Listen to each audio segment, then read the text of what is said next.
എല്ലാവർക്കും രുചി കലവറ കുക്കിംഗ് ചാനലിലേക്ക് സ്വാഗതം. ഇന്നത്തെ വീഡിയോയിൽ നല്ല സ്വാദുള്ള സദ്യ സ്പെഷ്യൽ പരിപ്പ് പായസമാണ് തയ്യാറാക്കാൻ പോകുന്നത്. അപ്പോൾ നേരെ വീഡിയോയിലോട്ട് പോവാം.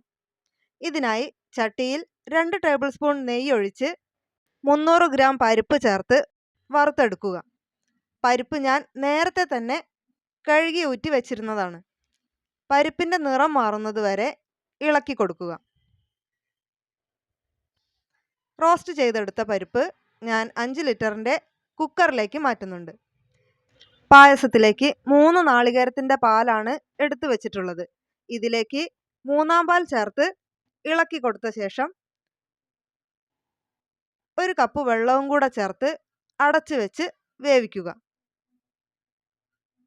വിസിൽ വരുന്നതിന് തൊട്ട് മുൻപ് തീ ഓഫാക്കി 10 മിനിറ്റിന് ശേഷം മൂടി തുറന്നു നോക്കിയാൽ പരിപ്പ് നന്നായി വെന്തിട്ടുണ്ടാവും.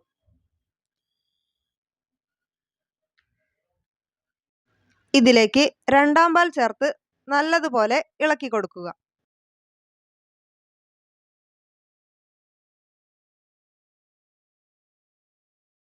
അതിനുശേഷം 500 ഗ്രാം ശർക്കര പാനി കുറച്ചായി ചേർത്ത് ഇളക്കി കൊടുക്കാം.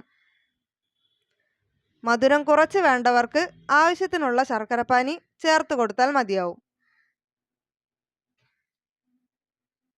ഇപ്പം നന്നായി തിളച്ച് വന്നിട്ടുണ്ട്. ഇതിലേക്ക് 1 ടേബിൾ സ്പൂൺ നല്ല ജീരകവും 10 ഏലക്കായയും കൂടി പൊടിച്ചതും 1-ാം പാലും കൂടി ചേർത്ത് ഇളക്കി കൊടുക്കുക. നിങ്ങൾക്ക് വേണമെങ്കിൽ ഒരു ചെറിയ പീസ് ചുക്കും കൂടി പൊടിച്ച് ചേർക്കാവുന്നതാണ്. ഞാനിതിൽ ചേർത്തിട്ടില്ല. ഇനി ചട്ടിയിലേക്ക് 2 ടേബിൾ സ്പൂൺ നെയ്യ് ഒഴിച്ച് കുറച്ച് അണ്ടിപ്പരിപ്പും മുന്തിരിയും കൂടി ചേർത്ത് വറുത്തെടുത്ത ശേഷം പായസത്തിലേക്ക് ഒഴിച്ചു കൊടുക്കാം.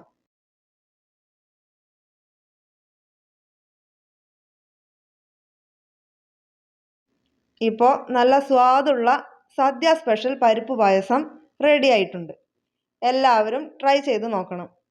ഇന്നത്തെ വീഡിയോ എല്ലാവർക്കും ഇഷ്ടപ്പെട്ടു എന്ന് വിചാരിക്കുന്നു. മറ്റൊരു റെസിപ്പിയുമായി അടുത്ത വീഡിയോയിൽ കാണാം. Okay, thank you.